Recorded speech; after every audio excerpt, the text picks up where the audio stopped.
So last time we ended with this different transformation properties of these scalar fields, vector field, and the spinor fields.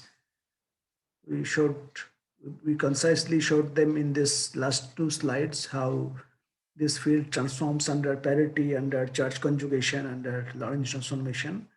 Not only the basic field, but also the bilinears constructed out of Dirac fields. They have also special importance. We will see these bilinears, how these bilinears transform under charge conjugation parity or Lorentz transformation. Sir Sitaram add হতে পারছে না, বলছে allow করতে। Where is he? Just a minute.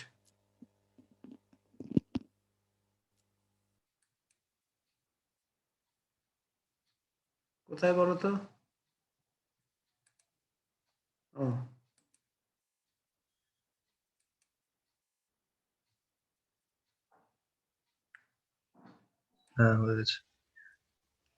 Okay. So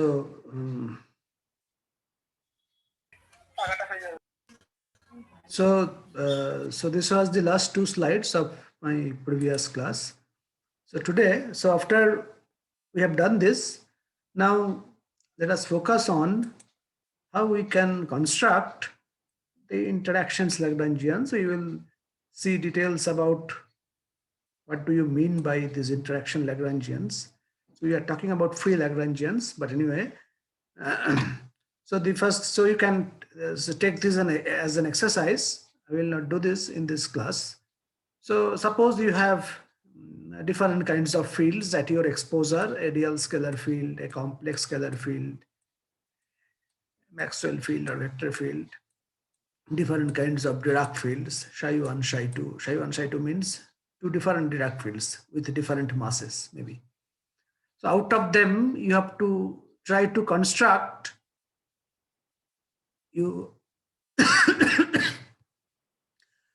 some expressions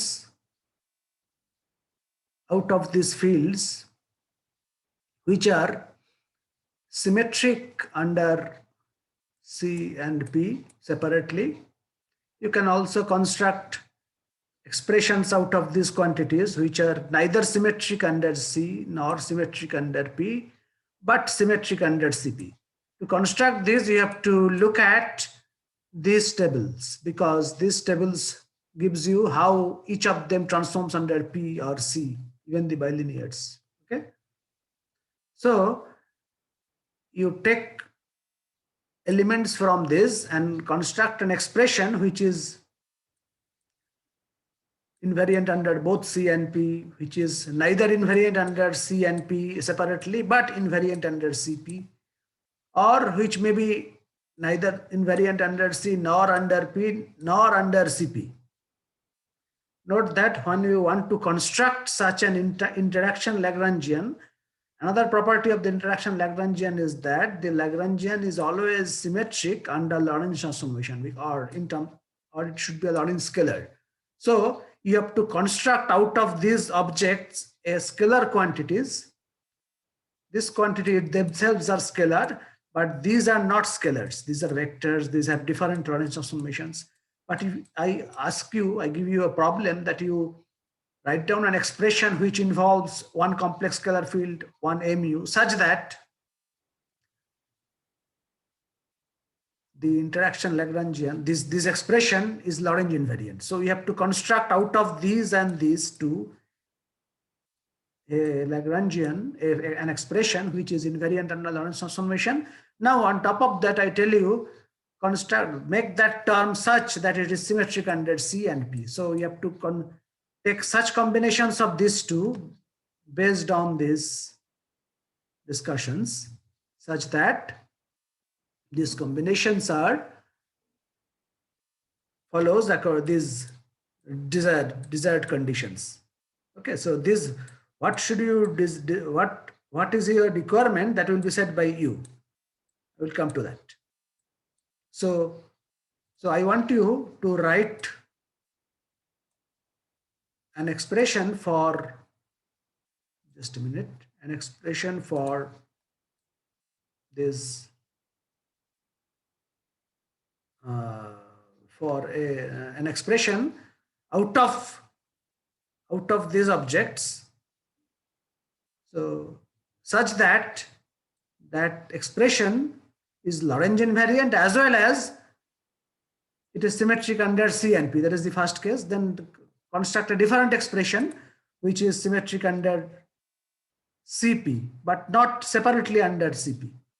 Okay. And similarly, this neither symmetric under C nor under P nor under CP. In this way, you can construct. Now, can anyone tell me, if I want to construct a Lagrangian out of an expression out of, say I give you a complex scalar field phi and a Dirac field psi. Okay, so phi is complex. So construct an expression, say L prime, such that this expression is first Lorentz invariant. So can you write down an expression for a function of psi and phi, where phi is a complex Klein-Gordon field, psi is a Dirac field, such that the function is Lorentz invariant. Can you tell me an option? Psi bar psi phi. Psi bar psi phi. Okay. Psi bar gamma phi psi phi. Okay, this is another option.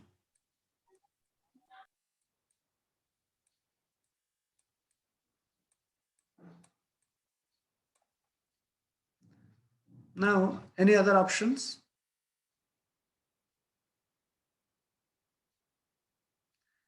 See, I said phi is a complex scalar field.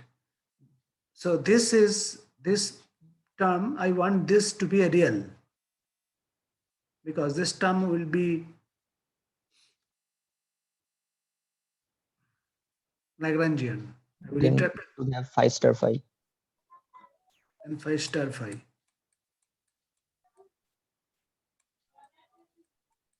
Right? So these are, now I want these expressions such that this is symmetric under C and P. Is this symmetric under C and P?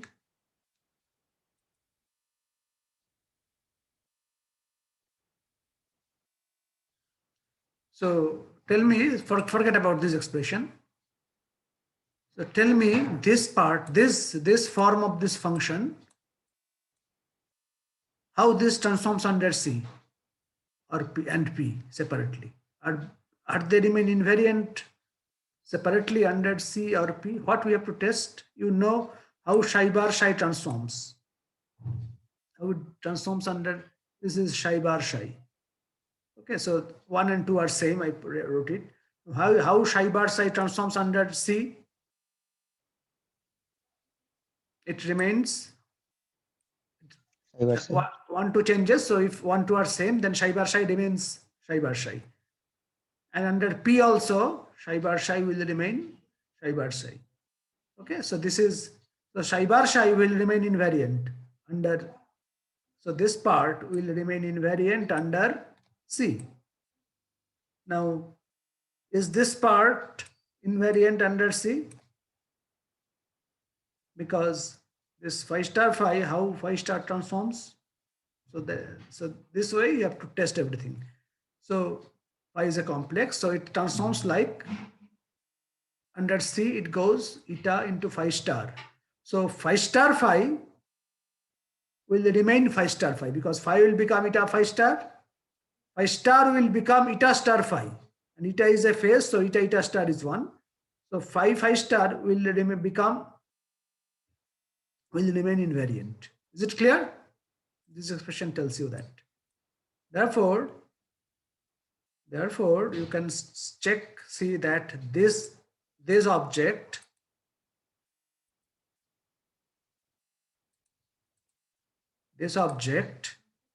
and this object both are invariant under C. Therefore, the whole object is invariant under C.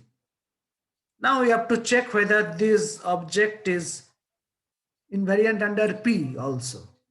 Okay, you can check that in the similar way. Okay, now, so under P, this does not change. So this also under P, this phi changes to, there are two possibilities here. So if I want, sorry, not P, this one, sorry. So under P, the complex scalar field changes to this. So you have phi star phi. So phi star phi will not change here because eta is a phase. So eta star eta will cancel. So phi star phi will not change. So under P, this also phi star phi also remains invariant.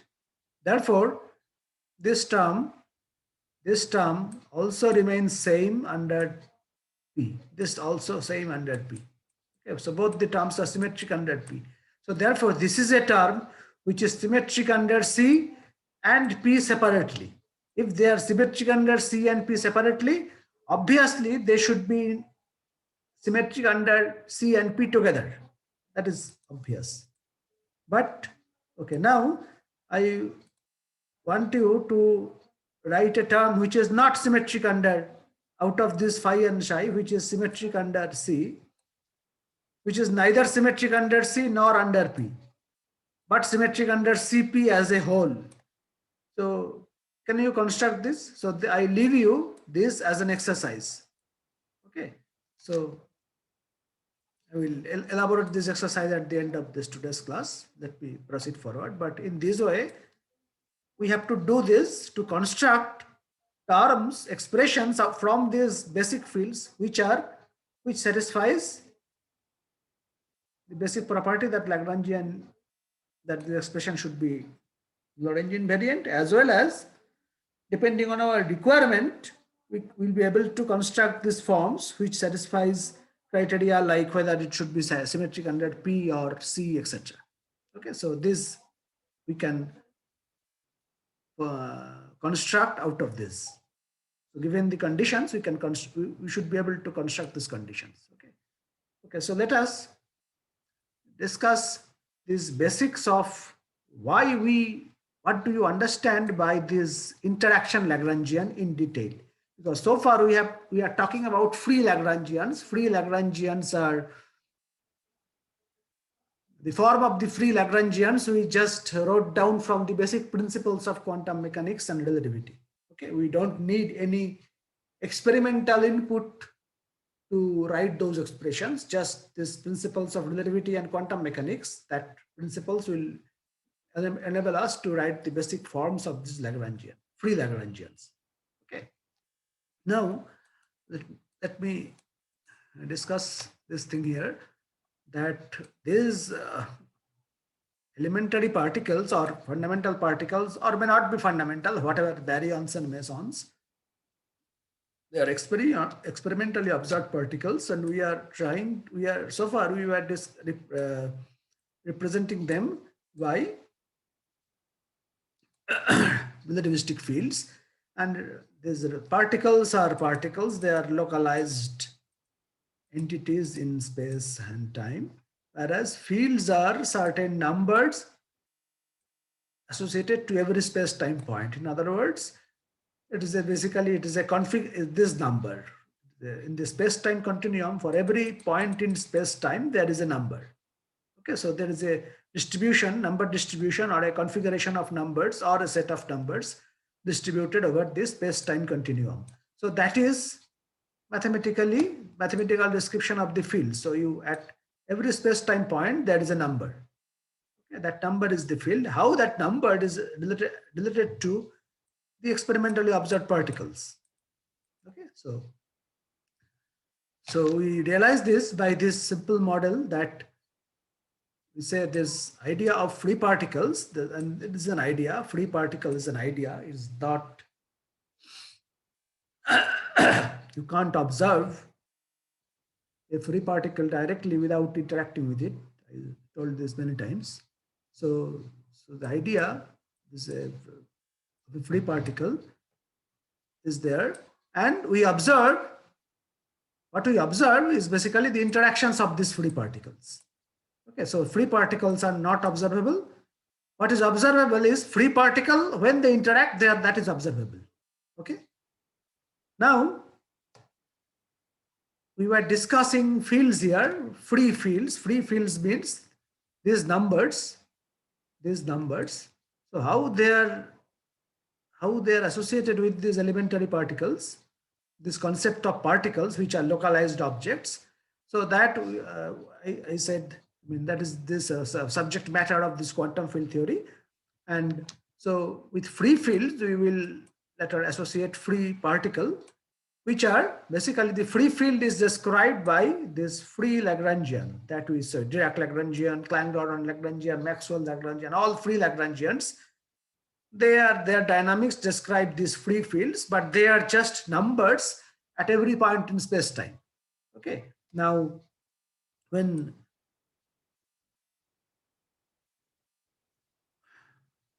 we quantize the fields, or so field quantization is this subject which associates with which makes these fields operators, and by making that, you associate with the fields. This field description is associated with some quanta, the same way that when you quantize a classical harmonic oscillator, okay, you can visualize this in the form of n different quantas having energy h cross omega. So energetically, a system of n different quantas are equivalent to a single simple classical simple harmonic oscillator. Okay, so a quantum version of an harmonic oscillator is equivalent to a collection of quanta. Okay, these quantas can be thought of as a particle, and that same idea will be implemented when you will study this field quantization. Now, let me ask you this question. How far you have gone in your quantum field theory class? We are doing quantization of Klein-Gordon field. Okay, then you will understand this. So when you want quantize this, quantizing the Klein-Gordon fields, so have you got this idea of Fock space? This zero. Have you got these ideas there? Yes, sir. The Fourier transform of the fields and the Fourier coefficients. They are the. Huh? Yeah. Okay. So study that then. So which means that for every field, when you make these fields and operators, then their Fourier transform will contain these operators like a dagger. If you have studied, okay, this can be written in these ways with e to the power ipx, e to the power minus ipx, like that. And their creation and annihilation operator, they can be cast in the same way in the form of a harmonic oscillator, Lagrangian. And a dagger is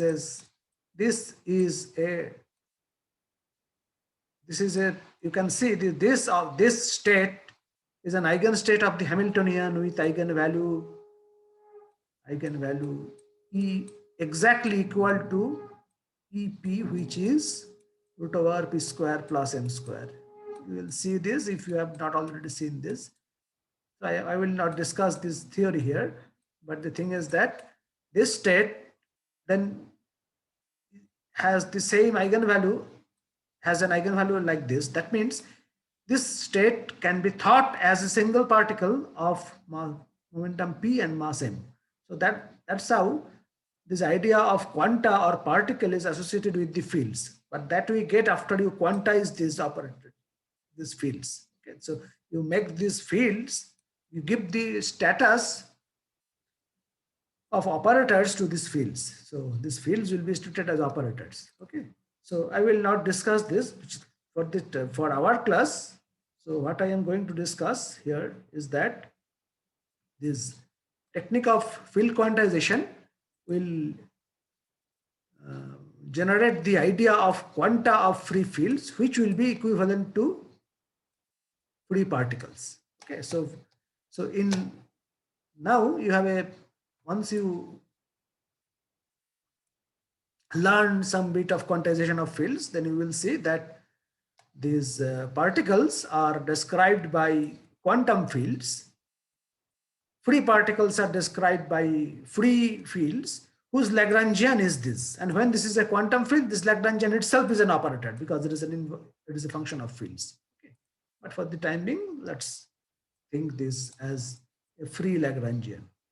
So this free in the theory, this governs the dynamics of the free fields, and field quantization maps it to the domain of particles, where you see these in the real world, you see these particles which are the quanta of these free fields, and quantum field theory connects the conception of this quanta of the free fields with the free fields themselves, or the Lagrangian of the free fields.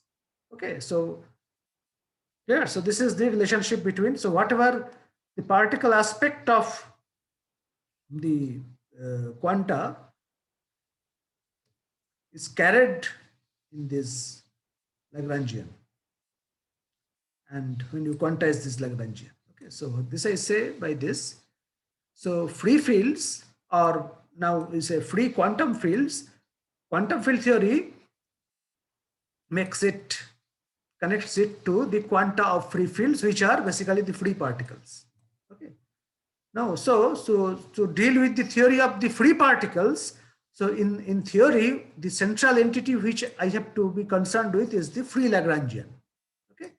And free Lagrangian has a form which is well known to us, because in terms of Klein-Gordon field or in Dirac field, whichever field you take, free Lagrangian, form of the free Lagrangian is known from the principles of quantum mechanics and relativity directly. Okay, when you remember, when we get the form of free Lagrangian, we just use this principle and nothing else. But since this form is known, now if you study the quantization technique of the fields with this known form of the Lagrangian, then it will be, you can develop your quantum field theory based on the known form of the Lagrangian, and this sets the ground to interpret the free particle as the quanta of the fields. So this makes you the connection between just this known form of this Lagrangian, helps you to really interpret the free particles with the free fields. So these are, now you can ask any questions because these are conceptual issues. So let me go slowly. If you have any doubt, you can ask. Or if you want to describe it once more, I can describe it once more. Sir, I have a question. Can you scroll up previous slide? Yes, that wave-like nature, what you have denoted, that the wave vector psi here, the wave-like. What? The What? wave-like nature. No. Yeah, you can say it is a at every xt psi is a wave because it solves the differential equation, but it is a field. That means it is a continuum. At every xt, psi has some value. It is a distribution of numbers. It's a continuum, but particles are not continuous. The particles which you observe, they are localized objects. There is one particle, there is another particle. But when you describe it in terms of fields, for the present classical fields, then these fields are just numbers, which at every point these numbers are there. So it's a continuous number. So you changed x and t, phi, this field changes continuously. That continuum, that continuous change I represented by this continuous line. Here particles are discrete, so they are discrete. No, so there is a mismatch between these two, because in one description, we are describing the system in terms of fields. When I describe the system in terms of fields, it is described by continuous numbers. But when I actually look at these systems in reality, they are particles which are not localized. Now, how localized objects can be represented by continuous fields? So that is, For that we need, that is the motivation for extending these fields from just numbers to operators. Now at every xt you have an operator. So every xt, this is an operator. Once you do this, so this is not a number, it's just an operator, whatever it may be. But once you have these operators will act on something, and will acting on some state, it will produce some state, and we will see that acting on vacuum state, it produces the first excited state, second excited state, like that.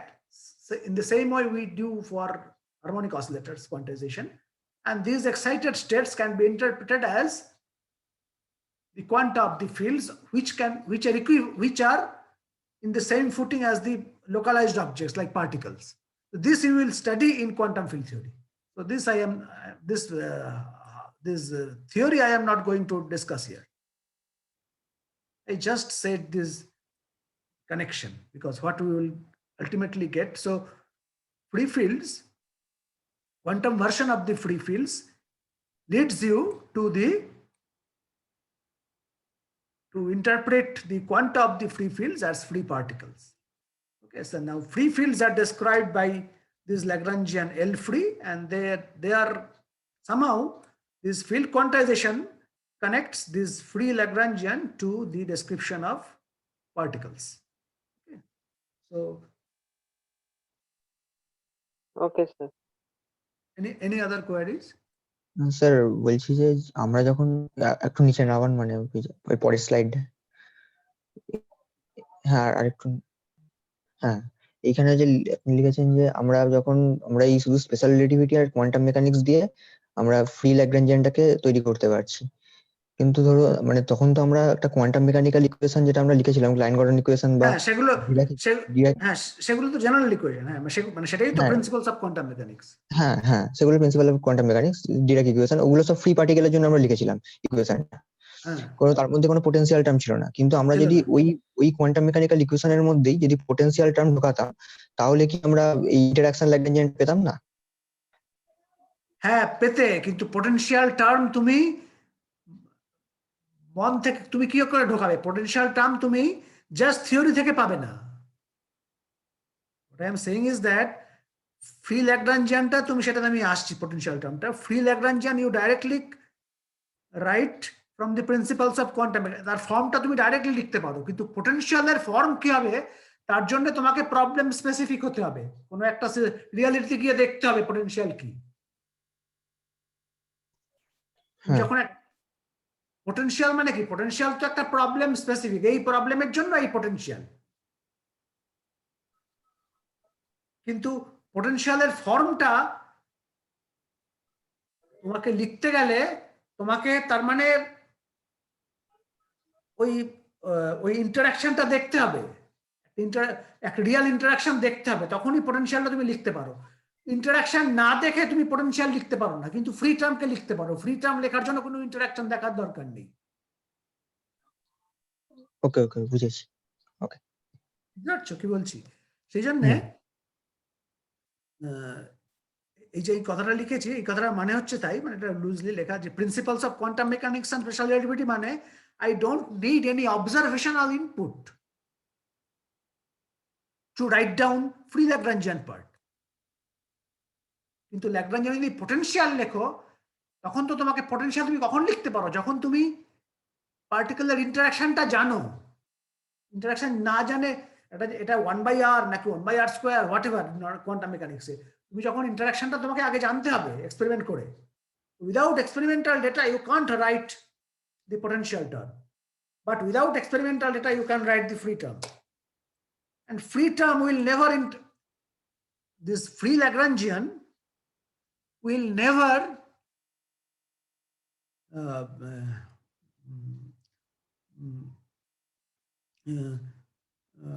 be involved in your observation. It is only a theoretical construct. Clear?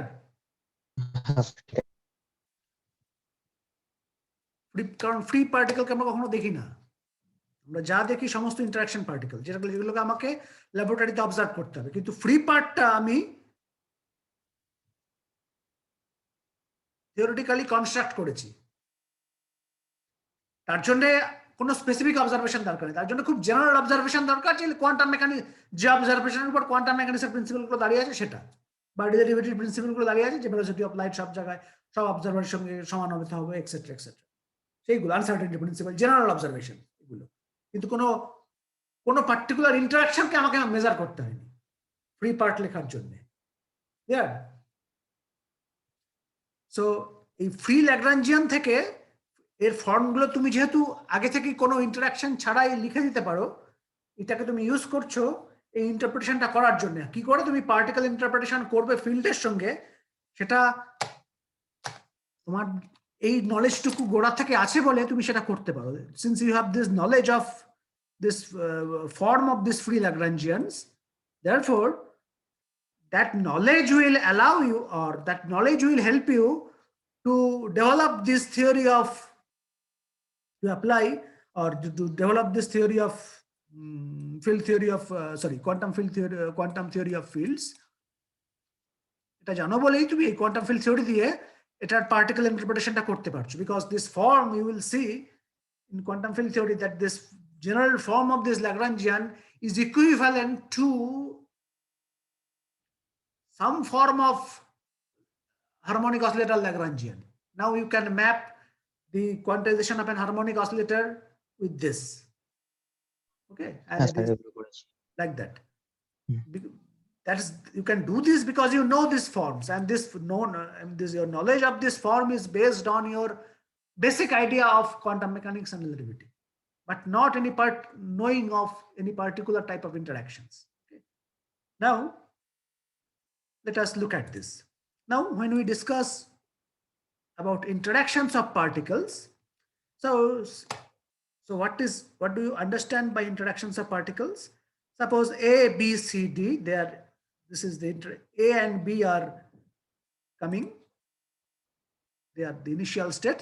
A and B are free particles. They were free initially. As they approach towards each other, something happens, and that something is called interaction, and as a result C and D are produced. Okay, now these free particles A, B, C, D, these lines are free particles. Now their Lagrangian is well known from very basic principles of quantum mechanics and relativity.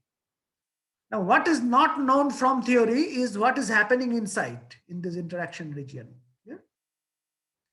Now, this question is how this interaction has to be incorporated in the corresponding theory of fields. Okay. These free particles are already incorporated in the theory of fields by free Lagrangians. Now, so this part is the interaction. So this is, okay, let me discuss this a bit here. This interaction is interaction of two free particles and leading to two free particles C and D. A and B going to C and D. Okay. Now, you can't observe any free particle. A, B, C, D are not observable if they are completely free.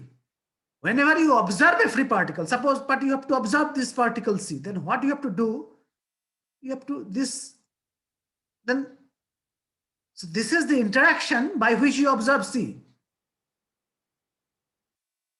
Yeah, because suppose you can look at this process as the process of observing the particle A. Now this particle is coming, it is interacting with some particle C and D are produced. Now, when if you are able to detect C, that means you have observed A through this detection. Now, how you can detect C? Now you can detect C through again some other observations. For example, suppose C is an electron. So an electron is coming. You want to observe this electron. Now, to observe this electron means you have to, this electron interacts with, say, a photon. and it's the result you observe. So, okay, so this is the observation. So whenever you observe some interactions. Clear? Is this clear? তাহলে electron আর যে ফোটনটা বেরোলো ইন্টারাকশনের পর সেটা তো আবার free ওরা। সেটা তো free, theoretically I have to say that they are free. তো আমরা শুধু মানে ওই ইন্টারাকশনটাই দেখতে পাচ্ছি, কিন্তু ইন্টারাকশনের সময় কোনটা ইলেকট্রন আর কোনটা ফোটন সেটা কি করে আইডেন্টিফাই করছে? মানে কারণ তুমি যদি দেখো দেখো আমাদের আমি যখন ওই ক্লাসে আগে পড়েছিলাম when we taught different detectors, so there are detectors which will detect electrons, charged particles and neutral particles, and there are scintillator detectors which can detect photons, which can detect different, they can distinguish different particles. Detector can distinguish, but what happens inside the detector is basically this interaction. Okay,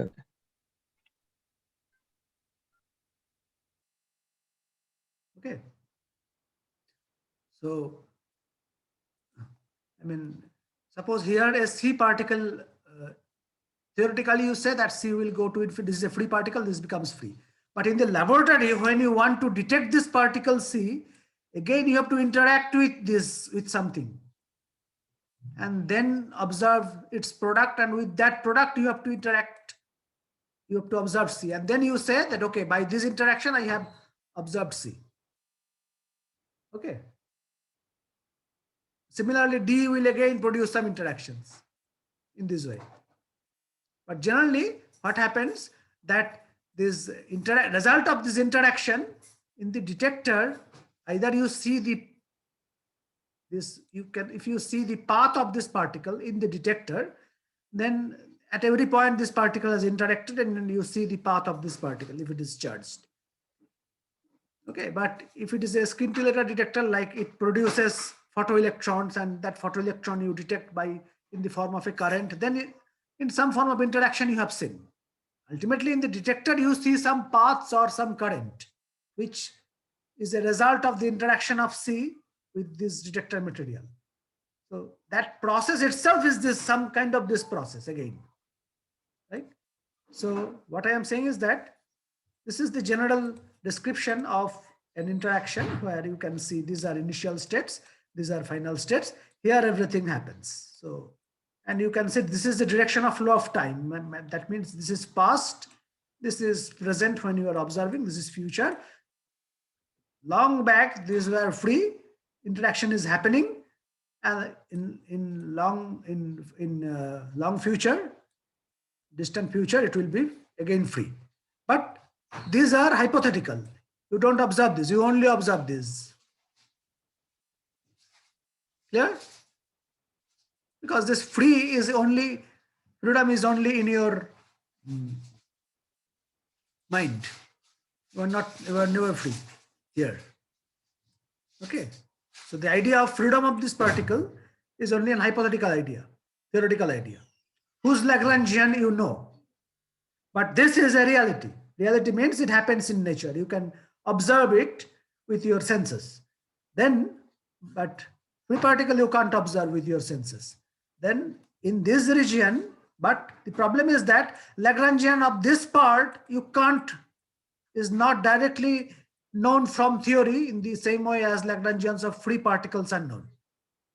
To know this Lagrangian, you have to do some measurements. Okay, I will come to this. What you have to do to write this Lagrangian, you have to do experiments. Without experiment, you can write L free. So let us write this Lagrangian. So when an interaction is happening, your theory should have a Lagrangian which has both the free part and the interacting, and another part which is interaction. This part is known from the basic principles of quantum mechanics relativity.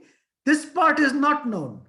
Okay, and this is related to, since this is interaction, and you know in the laboratory when your process happens, you can measure the strength of the interactions through this cross section or decay rates of these interactions, whatever may be the process. You measure the cross section of a process, which is the general symbol for cross section. Now you can always think, or you can feel intuitively that in this cross section, which is a measured quantity about a particular process, this process or this process, that must be connected to the part of the Lagrangian which will represent the interaction. So these two should be connected. It should not be connected to L free, because L free has nothing to do with experiment. L free is everything to do with your brain. But whatever you want, what is happening in reality is connected to interaction part of the Lagrangian. Okay. Clear? Yes, sir. Now, we will study this in quantum field theory, also in particle physics course after some time. How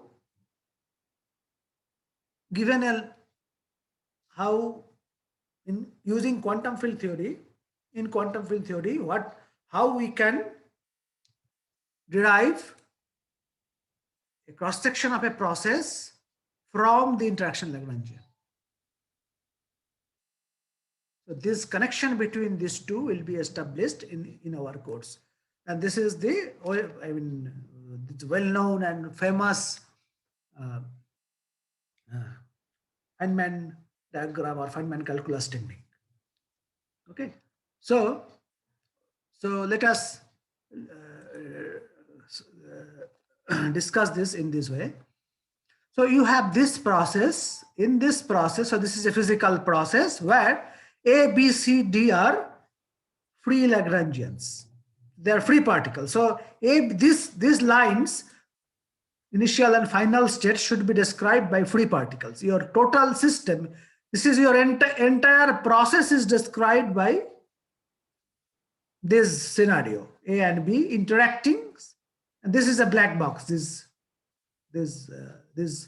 round shaped area is the world, real world. So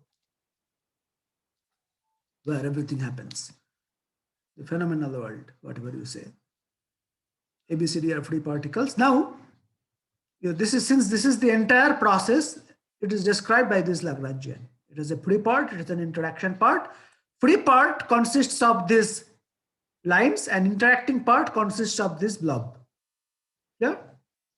Now, you can think that this, since A, B, C, D are free particles, so free part of this entire Lagrangian of this process, total Lagrangian of this process, which is a free part, LF free plus L interaction.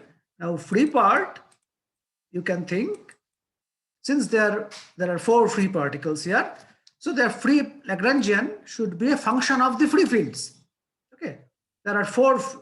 Suppose if there are 4 particles, suppose there are 4 fields. So depending on whether A is a scalar particle or a fermion or a photon, etc., these fields will be phi, psi, mu, like this.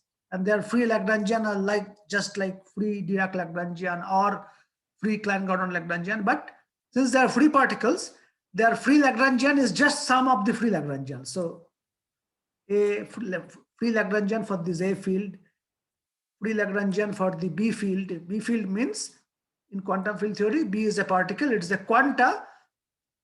Psi V is the field whose quanta is this particle B. Okay. Therefore, there are 4 fields. We have 4 Lagrangians, 4 free Lagrangians. 2 of them can be Dirac Lagrangian, and 2 of them can be Klein-Gordon Lagrangian or Maxwell's Lagrangian, whatever, depending on what kind of field is there. Are they? Okay. Now, there is a catch here. I can always add something more, another free Lagrangian here, where there is a particle V, psi V is a new field, which is not there in the initial state and the final state. So there are only 2 particles. Sorry, There are only 4 particles in the initial final state. I added one more particle here. I can add many more. So I modify this. This modification means if it happens that in this region, I don't know what is happening there. In this region, when A and B approaches each other, then in this region, if there exists some intermediate particles which is only produced in this region of space or in this period of time, which was not there initially in the initial state, which is an intermediate particle produced in this state, and this particle is not there in the final state. That means it has not come out from this here. So it is produced there and destroyed there inside. What we see externally are the A, B, and C, D. Now that keeps alive the probability of any particle production in between this region. Okay.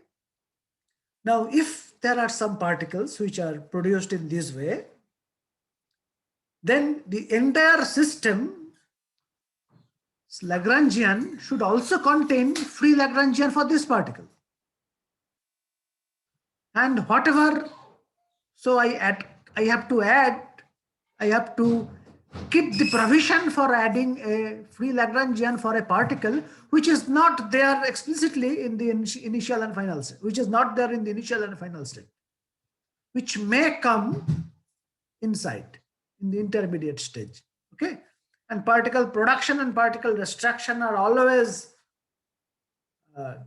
consistent with this with the principles of relativity because of this relation E equal to mc square. So there is no violation of physical principles. Clear? So if there is an inbuilt or intermediate particle created during the modes of interaction and destroyed, that means which doesn't come out and doesn't go in. So its existence is confined within this region of interaction. Then that particle's free Lagrangian will also should be appeared in the total free Lagrangian of the whole process. We have to keep that provision also. Whether it should be there or not will be relevant when we investigate the interactions. Clear? Is it clear? So this particle in the intermediate state has no real existence because you don't detect it. You only detect you produce AB, you detect C and D. So that particle has no real existence in the sense that you are not detecting it. That particle is called virtual particle. That kind of particles are called virtual particles. We will see that in quantum field theory, they naturally occur. And they are the basis of all interactions. Okay. So basically what I drawn here, this what is happening inside this black box, you can completely describe in terms of production and annihilation and propagation, intermediate propagation of these particles, intermediate particles or virtual particles. Now we will see, so that provision is there. We have to keep in the theoretical structure that provision. Okay. Now, is it clear for anyway? Any questions?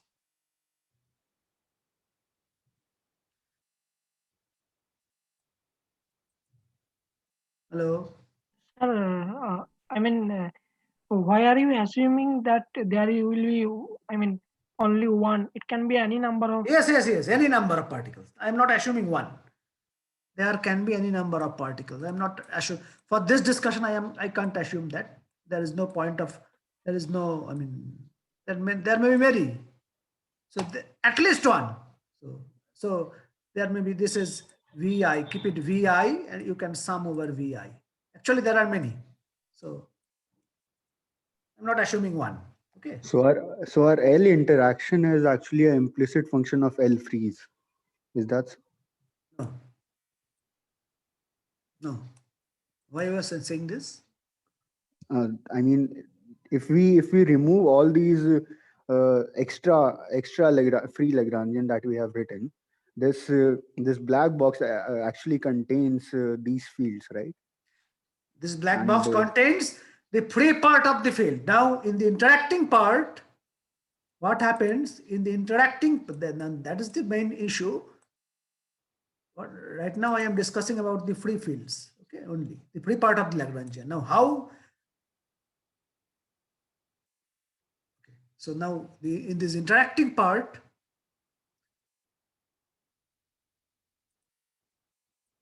where so this is psi A. So all these fields, psi A, 2 psi B, 2 psi D, all these psi A, all these 4 fields, and this extra psi V, that should be there in general. So whatever the intermediate particle, these intermediate particles, since they are particles, the theory, if they would have been free, okay, so there must be a corresponding free Lagrangian. That particle can be electron, for example, but can be photon or whatever. But it's an intermediate particle. Okay, if this particle is an intermediate particle, since it is a particle, it has a free. I mean, it has a free. It has a contribution in the Lagrangian due to its free part. Also, it is interacting with A, B, C, D, etc., etc. So, in the interacting part, it has this interacting Lagrangian should be function of all this. But it should, if this intermediate particle is a scalar field, is a scalar particle, spinless particle, then its free Lagrangian should be like Langdon Lagrangian. If it is a photon, its free Lagrangian will be like 1/4 f mu nu f mu nu. But L interaction Lagrangian is a function of the free fields.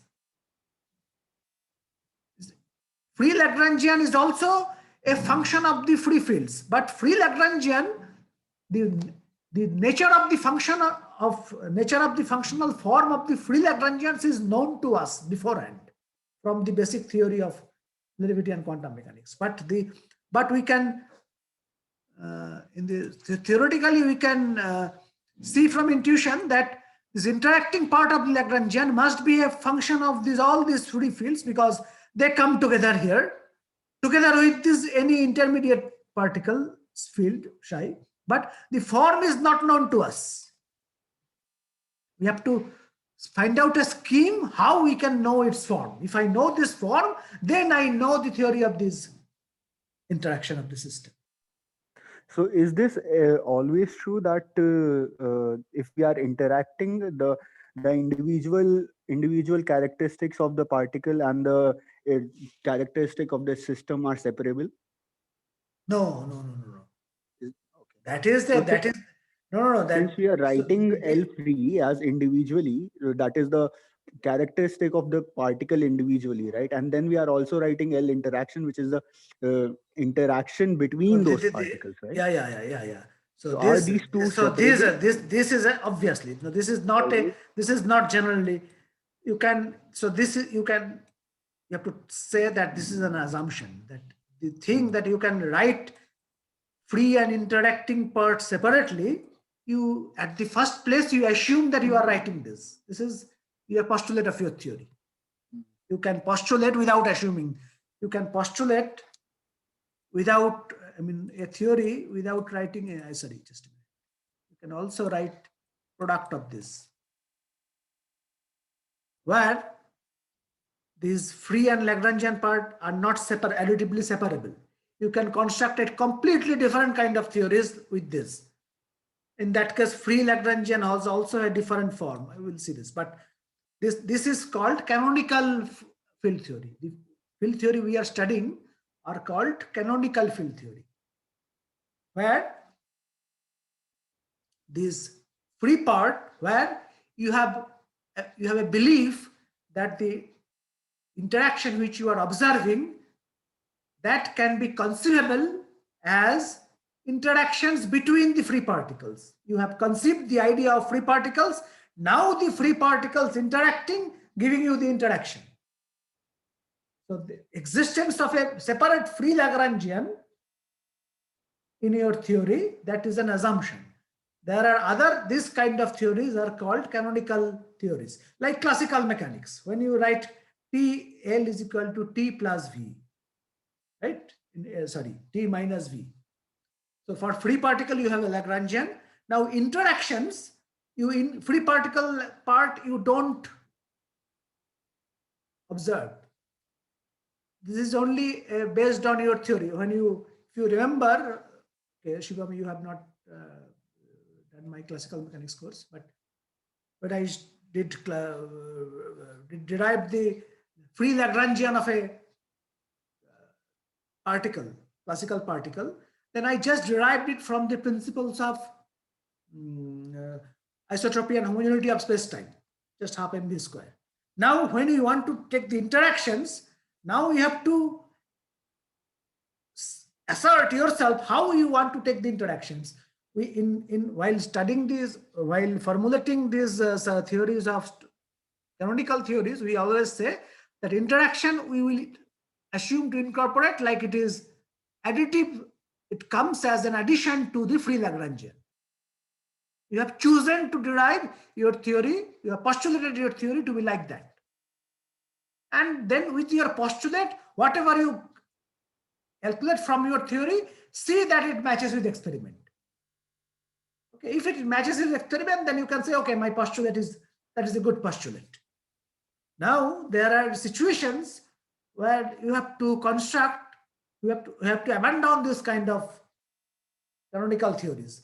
Those are not standard theories. I mean, they are called non-canonical theories. Okay, in cosmology, etc., we always encounter those kind of theories. But usually here, this canonical theories works. So that, but to start with, this is an assumption that free and interacting part you can always separate. No. Okay. Okay. No.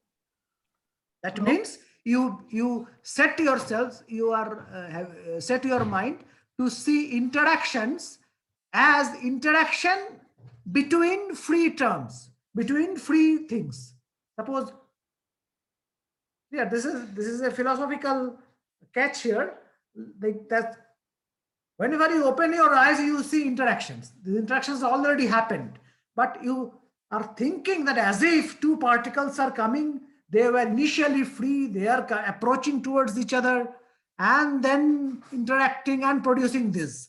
This you are thinking like this. This is okay. But to what you are observing is the only interaction. This free part has nothing to do with your observation. But you are breaking up your what you are observing. You are setting a model for that. It is a model that L free plus L int is the interaction. Yeah.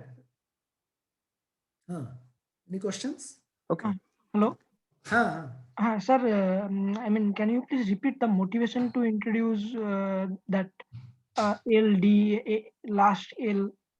I mean, motivation. First thing is that when we study quantum field theory, this theory is such that it will automatically give you that these interactions in this theory, these interactions will be, there will be particles which will be created here and destroyed here. But at this point, I can motivate it like this. Since you have ABCD, you are writing the free part of the Lagrangian as L free plus interacting part of the Lagrangian. Now, free part of the Lagrangian means in your system, now your system is the entire system. Your A, B, C, D interacting, that is your system. Your system contains A, B, C, D in free state. Therefore, you write the free Lagrangian. Now, This part you do not know what is happening inside. Now, since these theories are relativistic theories, and in relativity you have this equation valid. That means particles can be destroyed or produced. Particles and mass and energy are equivalent. So from energy, particles can be produced, and from particle can be annihilated to give energies. That means if some particle is produced here and destroyed here, that does not violate the basic structure of the interaction AB going to CD, because you are not observing this. And also, this production of this particle is consistent with relativity. So you have to keep this provision open to incorporate one or more new intermediate particles in this region, which does not have their final tail or any initial tail. These tails are not there, but in this intermediate stage, there can exist many particles, can be created or destroyed. If so, if there are many particles created or destroyed here, these particles, first thing is that they won't be observable. Secondly, so since they won't be observable, they completely keeps this AB going to CD structure, this interaction, initial and final state does not get changed by the production or destruction of the initial particles. And relativity allows you to introduce this kind of things. Now, how these particles will be generated and how these particles will be destroyed, that will come from the full quantum field theory techniques. But relativity keeps you these provisions open. At this level, I can only say this. Now, if there are particles here which are free, new particles, they are free Lagrangian should contribute in the free part of the total Lagrangian. Also, so their field, psi v, this new field, they will also contribute in the interacting part. So the interacting part of the Lagrangian will contain both all this four together with psi v, which is virtual. Clear?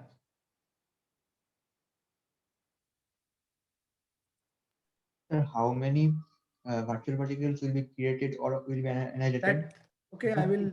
Okay, so in principle infinite, we will see. Okay. So, so that is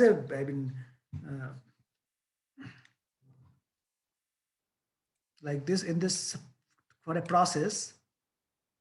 Suppose E plus. So this is a block. Sorry, it's two different. E plus. I will come to this. Here, it is possible that, so this is E plus E minus going to E plus E minus. Okay. Here, one particle can be produced, two particles can be produced. Okay. Infinite particles can be produced. So this process can happen in infinite number of ways. That will be the final picture of quantum field theory. But for this process, whatever the virtual particles will be produced will be only photon and electrons, not different kinds of virtual particles. That we will see then. But okay, leave this. So that will be understandable after we proceed, after we study quantum electrodynamics. But so far, at this level, just to understand the framework, existence of virtual particles here is allowed in the scheme of relativity, because E equal to mc square is valid. Clear? And if it is allowed, whatever be their number, the thing is that I have to take into account their free part in the free Lagrangian. Also in the interacting Lagrangian, they will have their own contributions. So interacting Lagrangians will be a functions of all these fields. The fields which are at the initial and final states and also the field which are also the field corresponding to the particle which are produced in the intermediate state, which are virtual particles. And I also tell you an interesting result. I can't prove it now because it will be proved, it will be shown when you study quantum field theory. Since these particles are virtual, okay, virtual means you don't observe them.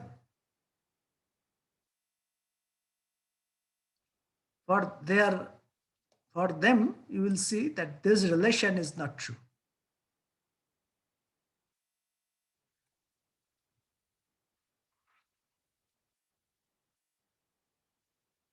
You will see this as a requirement when you study quantum field theory. So that is one reason it is called virtual. Another reason it is called virtual because it is not real.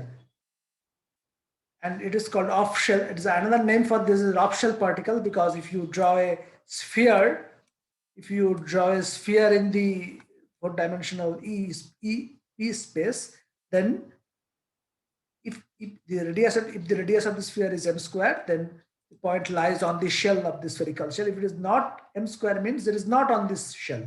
That's why it's called off shell particle. So those are names which will be used in the quantum field theory course. These are also called off shell particles. But you see that the fact that this relation is not true does not violate any physical principle, because first thing is that you are not observing this particle. So this particle is not physical. Also,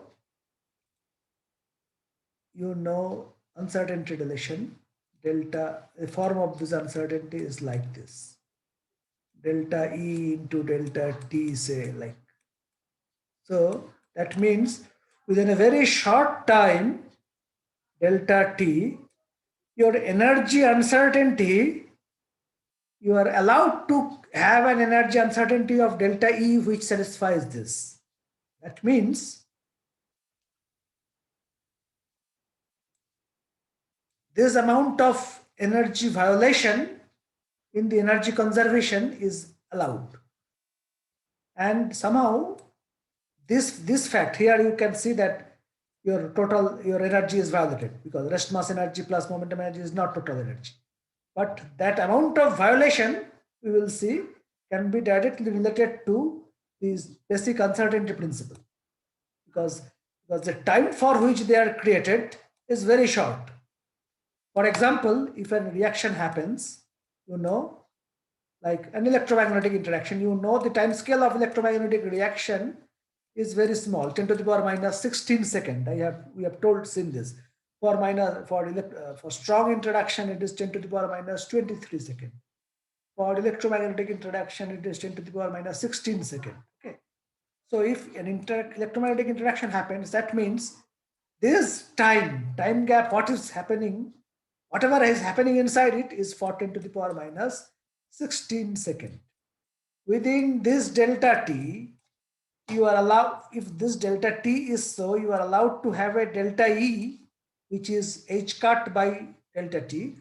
That amount of energy of this system can be added or subtracted. It will not violate energy conservation because it is consistent with the principles of uncertainty principle.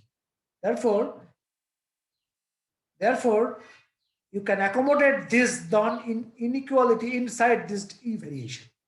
Okay, so we will see this actually calculate this explicitly when we study this quantum theory of electrodynamics. Okay, but just I mentioned here to so that so that to bring this into your consciousness. Okay. Sir, yes.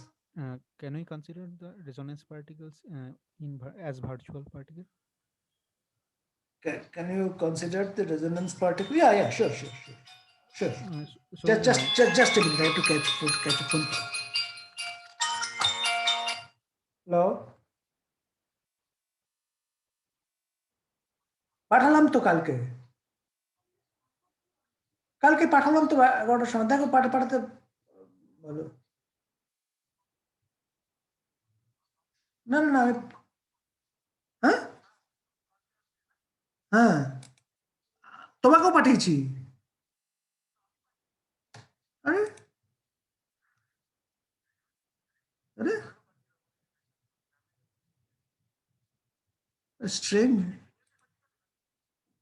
হ্যাঁ, Gmail থেকে পাঠিয়েছি তো। ওকে, উপস। Okay, Bobby, I am taking a class. After the end of the class, I will resend. Okay, okay, okay, okay. Thank you.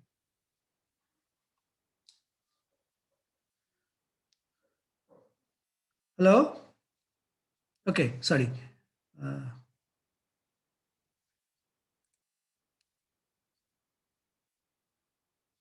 Hi, Shivam. Hello, Shivam. Are you there? Yes, sir. Just a different. I mean, sorry to ask you this. Have you got my mail last night? I sent you a mail to you and to other PhD students. Have you got my Oh, mail? I haven't received your mail.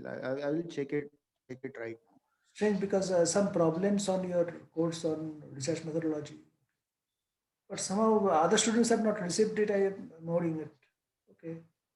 I haven't received it yet. Sir. Okay, okay. So there is some problem. Okay, okay, okay, okay, okay. Leave it. Okay. Okay. Yeah, yeah. So Diganto, are you asking him questions? Yes, sir. Just like experimentally, we saw a kink in the distribution. Ha. Is it visible here too? No, it is not visible here. The kink is not visible here because in those experiments, those kinks were visible because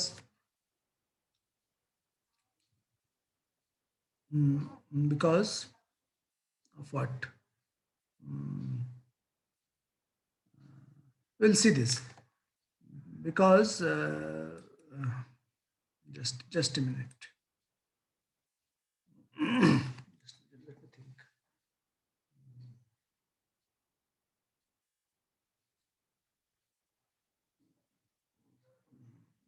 Okay, sorry. There is a point here that those kinks are observable actually. Like in your energy scale, you see a kink, and you call that kink. You see a kink, not kink. Then you see a spike, sharp rise. Okay, and you call that a resonance particle. There also these but this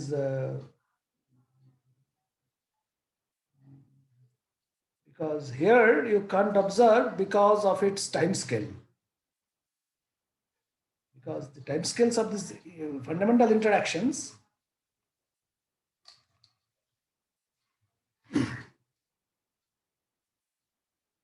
See here, these particles are virtual in the sense that they are not observable here. Here, if you observe the in these unstable particles which you observe, okay, those are observed particles. Those are observed particles means they are different from these particles in the sense for them this relation is not true. Since they are observed, their b square minus p square should be equal to m square. It can have some uncertainty, but here you don't observe these particles. In that sense, these are virtual particles.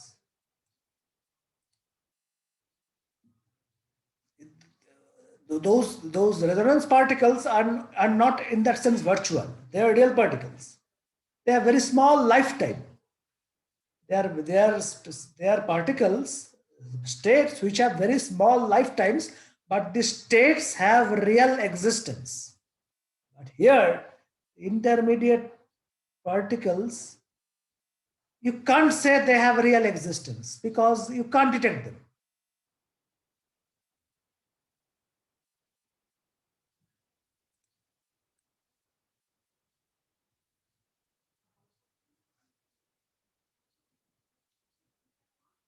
Actually, I think it will be gradually clear when you see the nature of these virtual particles, because these particles are basically these new particles, an electron can be created here.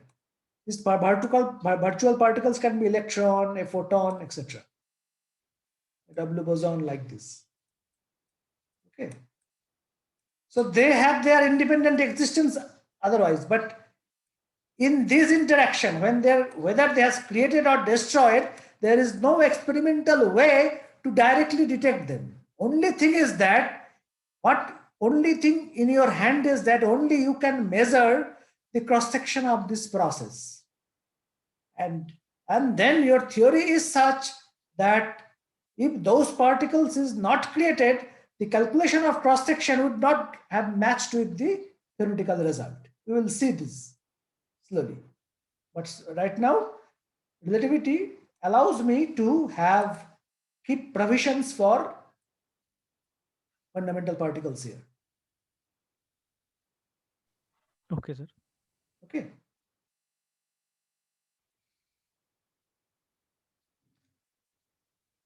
Now, see this. Therefore, the interacting part, Lagrangian, I can in general write in this way.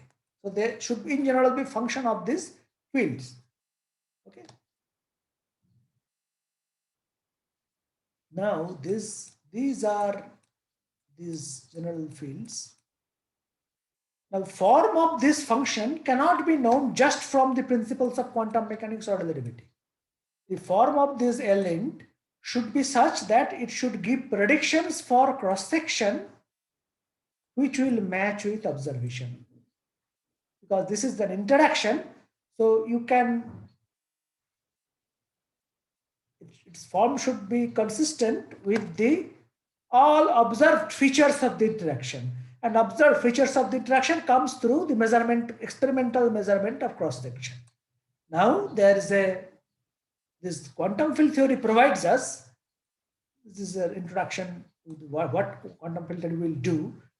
It is a calculational scheme which is a machine which takes a particular form of L int, give you a mathematical form of L int here.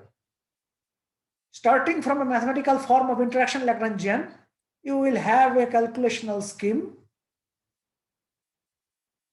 to work out the cross section of the process. Okay, so this is the input to this machine, then output to the machine. The workings of the machine is the basic course of quantum field theory and particle physics, which we have just entered.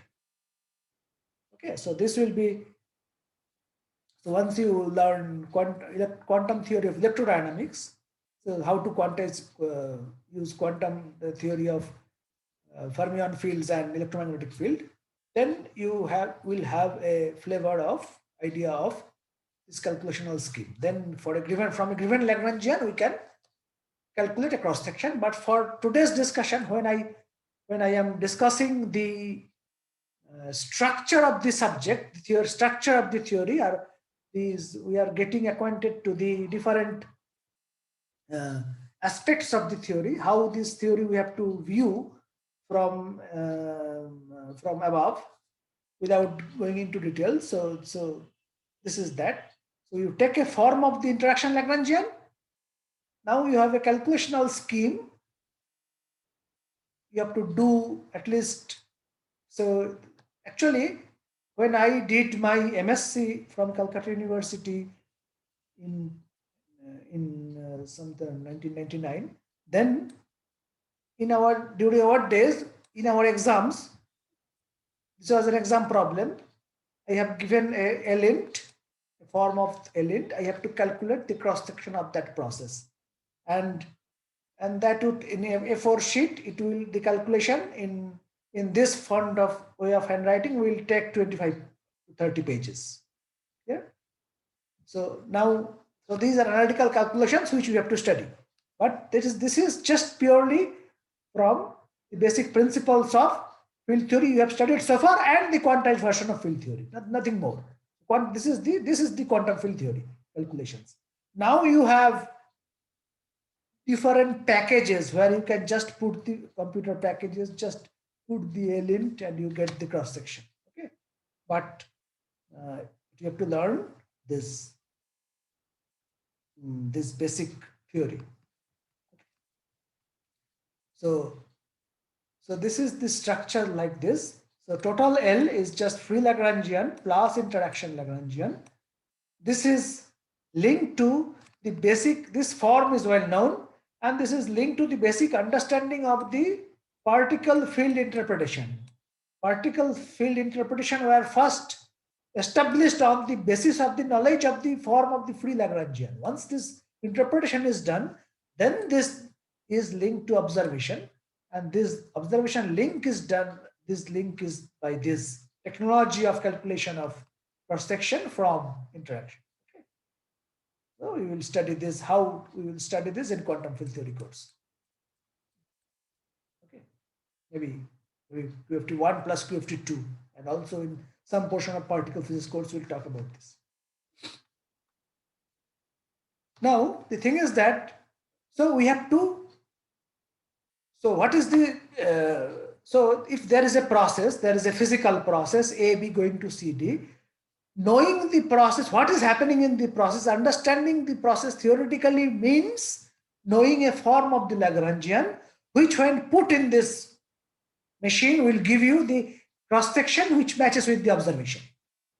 Is this scheme correct? So the whole your business then becomes to choose the forms of interaction Lagrangians, which you have to put in the machine. Suppose you have learned this technique of calculating cross sections, mathematical technique. Now your whole scheme boils down to finding out or speculate the different forms of the Lagrangians. Now there are infinite forms possible out of these fields. Now which form? Now then that means every form you have to do a trial and error. You take a one form, put it here, get the cross section and match it with the observation. Okay, it doesn't match, drop that form, take another form. How much you can do? Okay, so there is a limit to it. So limit to it means, so you first sort out or shorten your list of possible forms of elite. How you can do that? Just looking at the process that we are going to study. Okay, so we will now discuss some basic features of this Lagrangian interaction. So the fact is that interaction Lagrangian by our construction should be a function of all the fields involved in the process, which may involve certain fields which are not apparent in the initial and final states, which may be inherent in the intermediate states. That is also there. Clear? Okay. Now let us talk about some general features of this L int. Okay. One is that, so this is the total Lagrangian density. Okay, I usually call it Lagrangian, but truly it is a Lagrangian density because, you know, for fields is a function of xt. So total action is the total space-time integral of this action. And you know, action has the dimension of angular momentum, h bar. Here, this is the dimension of angular momentum. Why it is has, and you can verify that because S by H, action by H bar comes in the expression for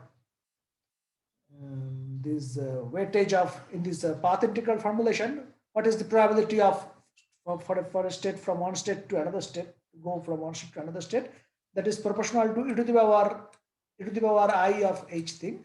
And since this e to the power something is always dimensionless, that means S by H cut is dimensionless, that means S and H bar has same dimension. So S is the dimension, has the dimension of angular momentum or H bar. Now we are using natural units where C and H bar are 1, and natural unit means mass, length, time, dimensions are connected by these. In other words, length and time you can always express in terms of inverse of mass. So all dimensions you can express in terms of mass. So wherever length comes, replace it by m inverse. Wherever time comes, replace it by m inverse. Wherever m comes, replace it by m. Okay. And you know energy is always mc square and c is 1. Therefore, energy has the same dimension of m. Therefore, in other words, in natural units, everything you can express in terms of energy. When length you can express in energy units in MeV, time you can express in MeV, mass you can express in MeV. Clear? That is the beauty of, or not beauty, I mean, this is utility of natural units. Now, the question is, since action is S by H cut is dimensionless, so S has the dimension of H cut. That means since H cut is dimensionless in natural units, so in natural units, action is dimensionless. That means LD4x is dimensionless. Clear? That means L have the dimension of m to the power 4. Clear? Because it is D4x is length and time. So this is D4x is m to the power minus 4. So this is dimensionless. So L has to be L to the power m to the power 4. So L free and L int has the dimension of m to the power 4. Now L int, therefore, here I get one constraint on the functional form of L int. L int has to be constructed out of the free fields in such a way that the whole object has the dimension of m to the power 4. But to check this, at the first place we have to need to know what is the dimension of the basic fields out of which it should be constructed. Then only comes the point of knowing the calculation of dimension of L int. Yeah? So what is the dimension of the basic fields by which are the free fields? Now you know the form of this L free, its form is known, and we also know that L free has a dimension of m to the power 4. Therefore, using the known form of L free, we can find out the mass dimensions of all these fields. Okay. So look at this Klein-Gordon Lagrangian. Since free Klein-Gordon Lagrangian, being a Lagrangian density, it has to have a mass dimension m to the power 4. Since it has this known form, and you know del mu is partial derivative with respect to x or t, so it has a dimension of L inverse, which is m. So here is another L mu, which is also m. So there are two m's here. So phi must have a dimension of m, so that phi gives you m square, and so there are 4 m. Similarly, here also, here is mass term, it's m square. So phi square should be m square. So is it clear?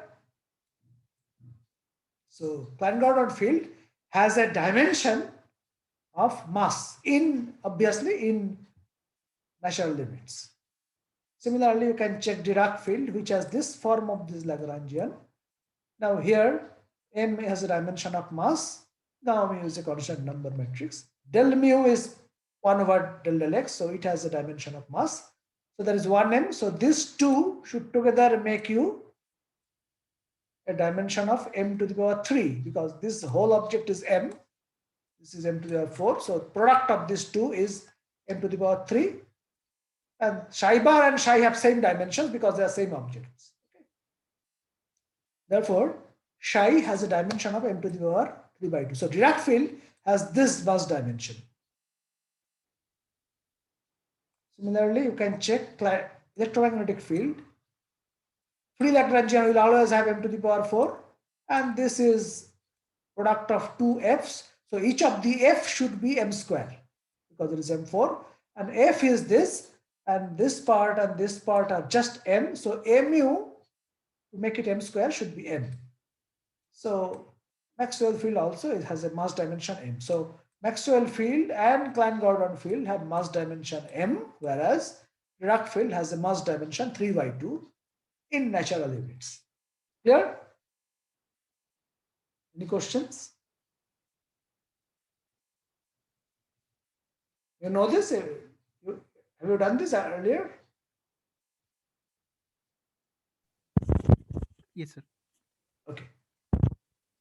Now, once you know the dimension of the fields, then you have to construct L int in such a way that its dimension should always, because being a Lagrangian, it should have always a mass dimension 4. Just we have seen, because d4x multiplied by it will give you dimensionless quantity. So you take any form, you have to check it, you have to do this dimensionality check. So check this form, for example. This form, this is M, so this form has a mass dimension M4, obviously, because of this mu is M and other two are M3 or 3 by 2. Similarly, this kind of forms have dimension M to the power 4 because 3 by 2, 3 by 2, M.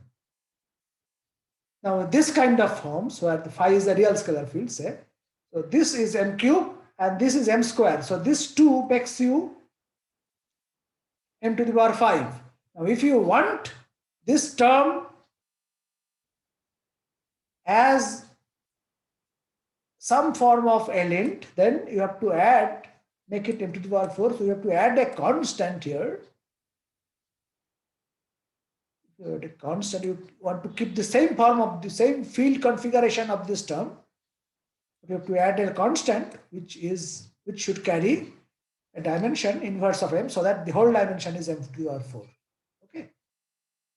Similarly, if this term, if you want kind of this term, where this term, you see there are two shies. So it's M cube, there is 1, 2 A's, so there is M square. So it's M5, so it should be M minus 1. So in this way, you can, this is just from dimensionality check, you can start framing possible forms of your interaction Lagrangians, which you have to put in the machine to get the cross section. So you are restricting out your possible choices for inputs for this machine. Okay, so element, you are restricting your choice, which you can put to get the cross section, which you have to match. Okay, clear? Yes, sir. Now there are some further conditions. What we have to check. One thing is that, just I discussed, whichever way you take Lagrangian to be function of these free fields, interaction Lagrangian should have a dimension M to the power 4 that you have to assure. So whatever form you take, that form should contain mass dimension M4. Okay, but that, so field should be, you now know phi, the dimension of these basic fields. With these, you have to construct quantity which is M4. If this doesn't match, there is a possibility that you can accommodate some unmatched mass dimension in a proportionality constant, in a constant term, which is a dimension full constant term. Okay, that is also possible, but we will see that there is also a limitation up to how much dimension you can accommodate within this alpha. So there are further restrictions on this. We will see later. That is related to some thing called renormalization. We will see that, but I am not discussing it here. Okay, but the thing is that you know the basic dimension of these fields. With that, you can check this. Second thing is that it should be Lorentz invariant because it is a Lagrangian. Free Lagrangian is a Lorentz invariant. Interaction Lagrangian has Lorentz invariant. That means whichever form of element, functional form of this variable, these free fields you choose, it should not carry any bare index, or in a true sense, it should remain invariant under Lorentz transformation. That you have to ensure. Now you know how every object, we have seen how every object transforms under Lorentz transformation, also how the bilinear transforms under Lorentz transformation. That you also know. You have to use that information suitably to pass the check that L int is Lorentz invariant, it's a Lorentz scalar. So it should have M4, it should be Lorentz scalar. Now comes the most important feature.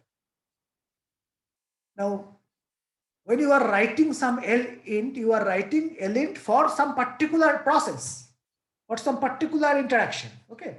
When you are writing that for some interaction, particular kind of interaction, you have to observe that interaction. For these two, you don't need to put any observation because these two are generic properties of the interaction Lagrangian. Okay. that it has a mass dimension of 4 and it has to be Lorentz invariant. Now, you look at this process and see whether that process respects parity or and charge conjugation or not. Whether that process is symmetric, that means if you are observing a process, you flip all the charges of the process by the opposite sign, then check whether for that process you are measuring the same cross section. That means if you get the same cross section, then that means that process is invariant under charge conjugation. Okay. Now, if you look at a physical process in the laboratory, if you change the direction of momentum of all the particles in your system, for that process, if that process cross section is same as the original one, then you say that that checks you can easily make in the laboratory setup, or you can easily field from the laboratory arrangements. Okay, whether that process is invariant under charge conjugation or parity, or under both, or if they violate parity or violate charge conjugation but respects CP together. All these checkups for the process you can see. Now, since this is an experimental test, you observe a process, you observe its, you can easily write down what will be its process if you make the charge conjugation. Now you check that charge conjugation process in the laboratory. See whether you have the same cross section or not. If you have different cross sections, then the charge conjugation symmetry is not there. Similarly for parity. Like that, if you find that at the level of the process, depending on that, you can choose the form of the Lagrangian in such a way that if the process is symmetric under CP, CP, etc., a lint should also be symmetric. If it is not symmetric, it will not be symmetric. Now, your whole point boils down to find out whether a lint respects parity, charge conjugation, CP. That is the first exercise I was telling at the beginning of today's class. So, a lint should be symmetric under this. Now, you know how the component of how these constituent elements of a lint transforms under C, under P. You also know how the Dirac bilinears transform under C and P. Out of this, you have to construct L in such a way, depending on which process you want to represent. If that process is violates charge conjugation, you have to construct that form of Lagrangian which is not symmetric under charge conjugation. Clear? If you observe a process which is parity violating, then your constructed L int out of phi, psi, a, etc. should be parity violating also. Clear? So here, from now on, from here, your observation are playing the role to sort out a lint, but you can sort out this, apply this observational screening before putting this L-int into the machine of calculating cross section and finally matching it with observed result. Just by looking at some basic observations, you can choose the form of the L-int because you already know how these basic fields transform under CPT. Clear? Now comes the last thing, which you will realize better once you study quantum field theory more. That means L should be a function of the fields, and you can easily see that at least more than 2 fields should be there. So L, when it comes in the form of products of fields, there must be more than 2 fields, because this is necessary to make this Lagrangian, Lorentz invariant, and not a free Lagrangian at the same time. What I am saying is that if you keep a term psi bar psi in the interaction Lagrangian, that means it is a term for the free Lagrangian you already know. So it cannot be a part of the interaction Lagrangian. It should always be interpreted as a term of the free Lagrangian. So this term will never be in the interaction Lagrangian. If you want to put, really, you have to put this. You can't put two fields. If you put just phi star phi, it will be a part of the free Lagrangian. If you put, say, psi star phi, two different, it is not any free Lagrangian, but it is not Lorentz invariant. Yeah? It is not a single 1 plus 1 element also. So all these restrictions you can check, will restrict you, will say you that you can't take quadratic terms in the interaction Lagrangian. Interaction terms in the interaction Lagrangian must start from cubic terms. Yeah? There are, you can, at this level I can say this in this way only, but when you see the fields in terms of quanta, then you will understand why we need more than two fields in the Lagrangian. And the fact that there should be more than three fields, more than two fields in the interaction Lagrangian, within it, it is inherent that these intermediate virtual particles will be produced. Okay, how it is inherent, we will see. But it is linked to that fact, because in this free part of the Lagrangian, there is always quadratic. Free part, all the free Lagrangians are always quadratic.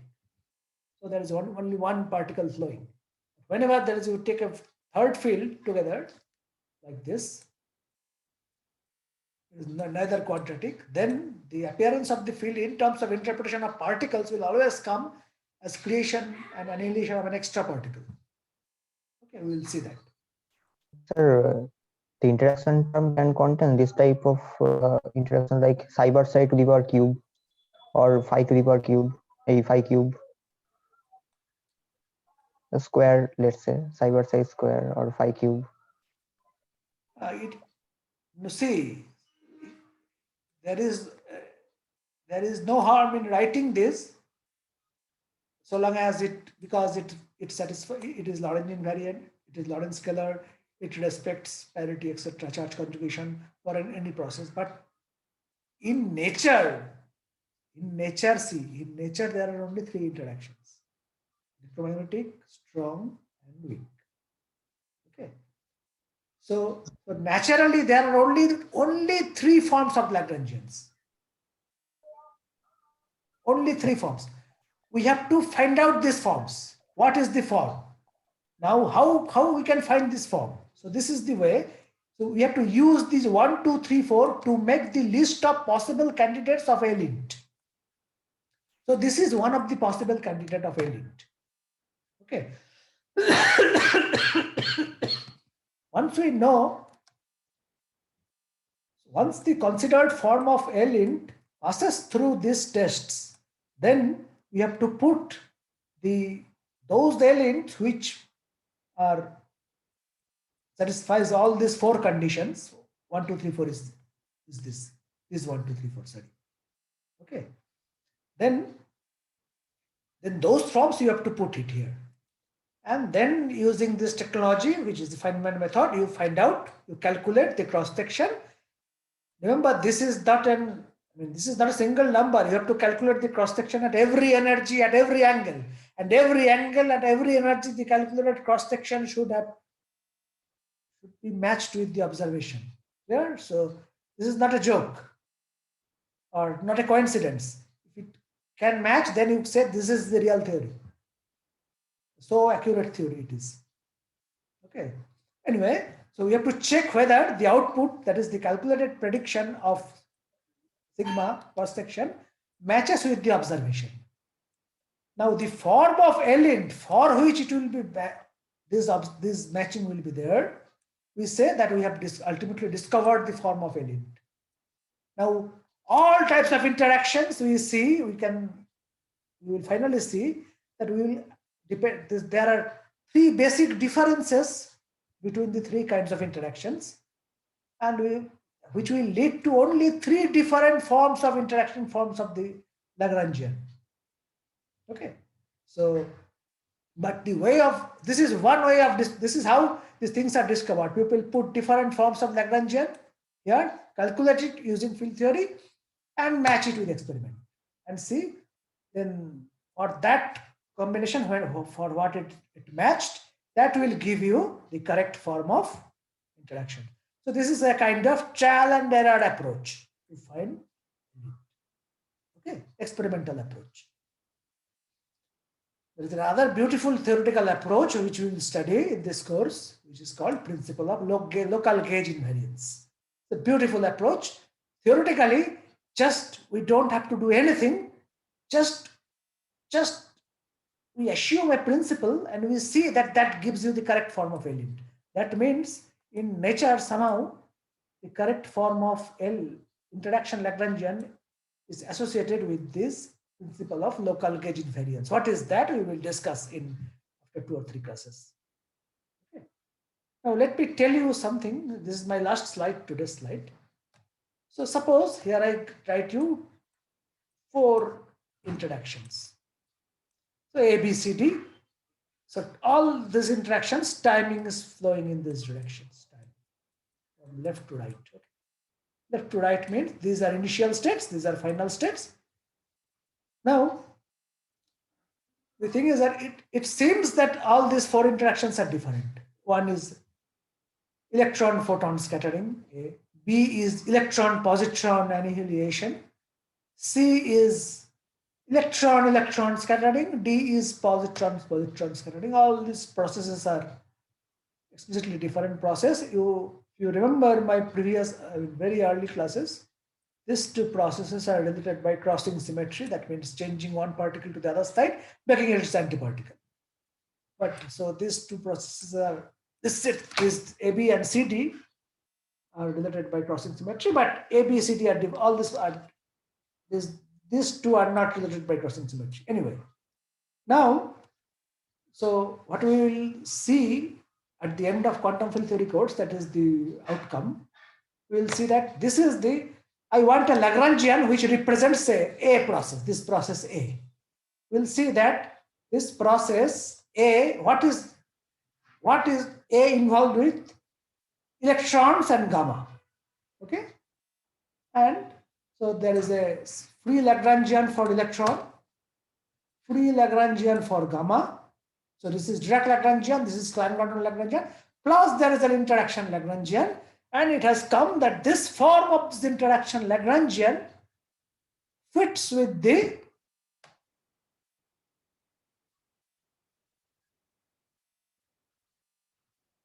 observed cross-section of this process. You put in the machine. Clear? You can check. The same Lagrangian describes this process also, all these processes. So for all these processes, you don't need to construct different interactions Lagrangians. You will see that. But all these processes have different cross sections. But that difference is taking care that the fact that this element will give you cross section for all these processes when put in this machine. The fact that all these processes are different are inherent in this technology. You just put the form of this interaction, and there are some inputs in this technology which you have to tell which are the initial particles and which are the final particles. That you have to mention. If you mention this, you will automatically get the corresponding correct cross sections if you use this form of the Lagrangian. So this is the form of the Lagrangian which actually matches with the all observations involving interactions of electrons and photons, which is basically electromagnetic interactions. So all electromagnetic interactions are represented by this Lagrangian. You see, what is this Lagrangian?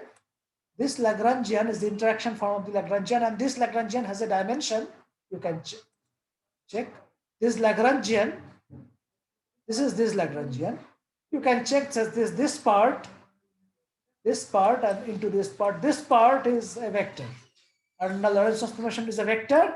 Mu is a vector, so their product should be scalar. 2 vector, when contracted by this index mu, is a scalar.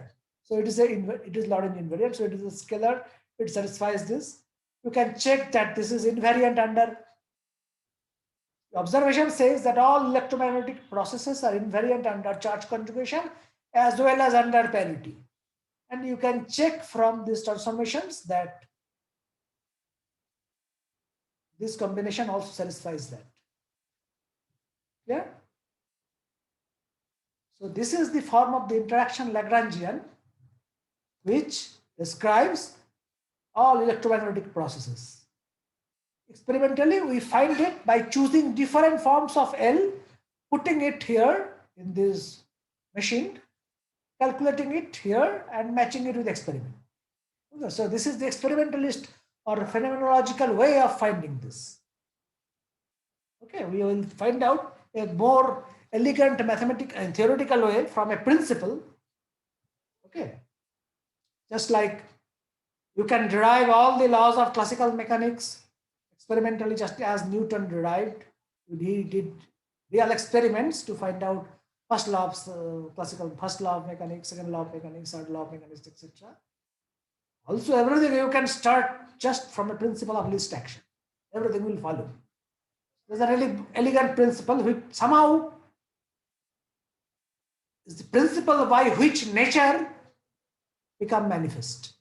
Similarly, in this case also we will there is a principle which is called the principle of local gauge invariance, very interesting principle, which we will study in detail, which frames the backbone of our quantum field theory and particle physics connection. So we will study that in future. But this is the whole structure, business of quantum field theory and particle physics. What we are going to do.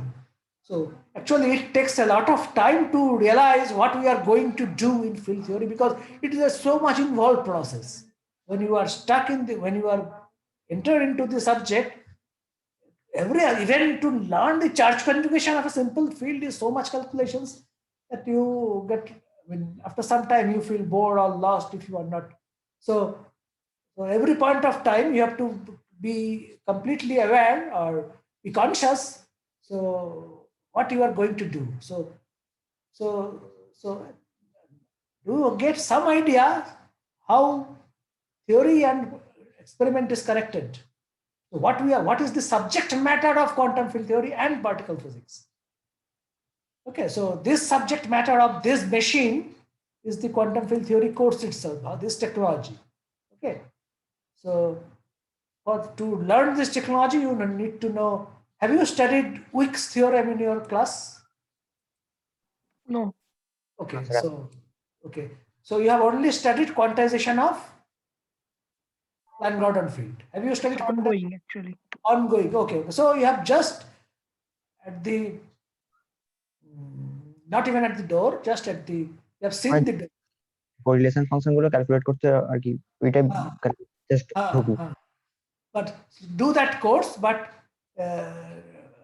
try to relate whatever you are learning from after that quantum field theory class. Try to relate everything to that with this, and with not only with this, whatever I am going to tell in future. Okay. In the next class, now I have to allow you to study quantum field theory a bit detail.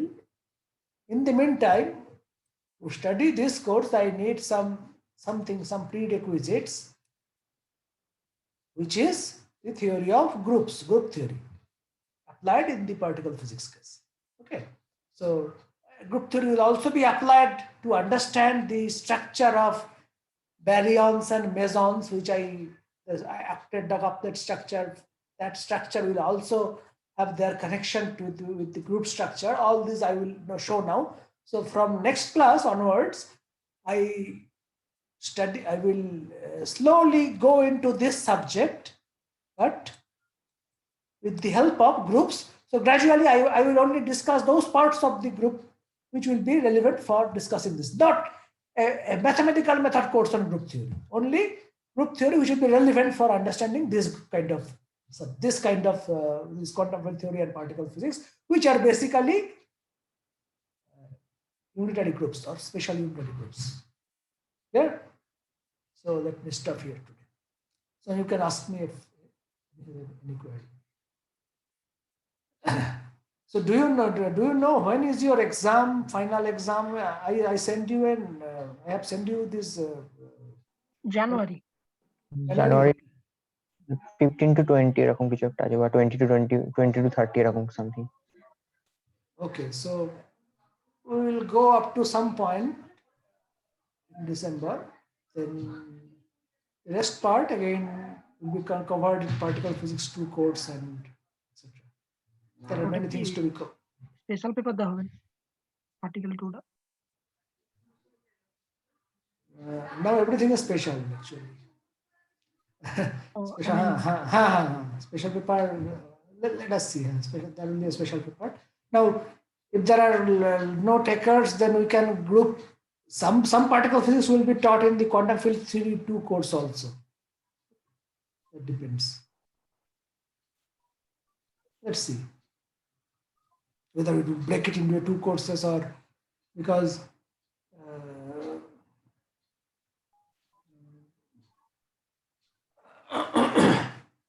I have to teach some nuclear physics too. At least some very basic nuclear physics I have to teach you, so that you can you can understand the basic part and you can qualify net.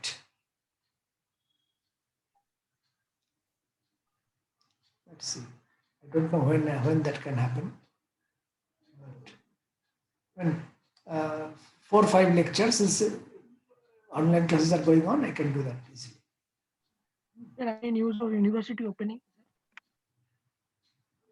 I don't know.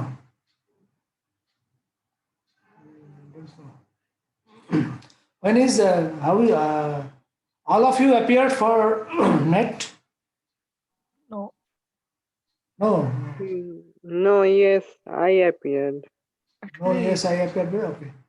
You appeared. some of us are unable to go there. Oh, so okay. Okay. Okay, so let's stop here. So when is my next class? Thursday 3 p.m. Thursday is which date? Can you tell me the date? 27 November. Oh, 27. It's okay. Thank you. 26. Okay. 26. sorry. 26. If it is 26, there is a problem. Then I have to take the class on a different day. Sorry.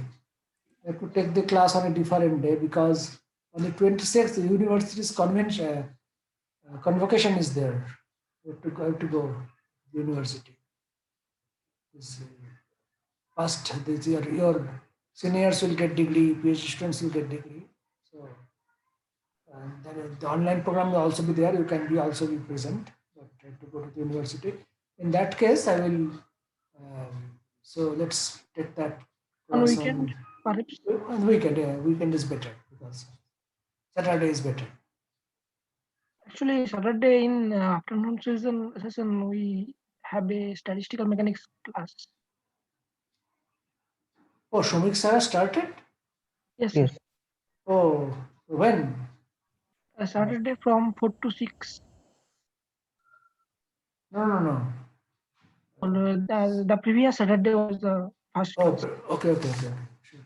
Okay, then in that case, okay.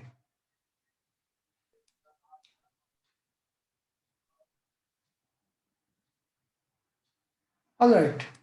Okay, I'm leaving now. So next class will be on okay, Friday.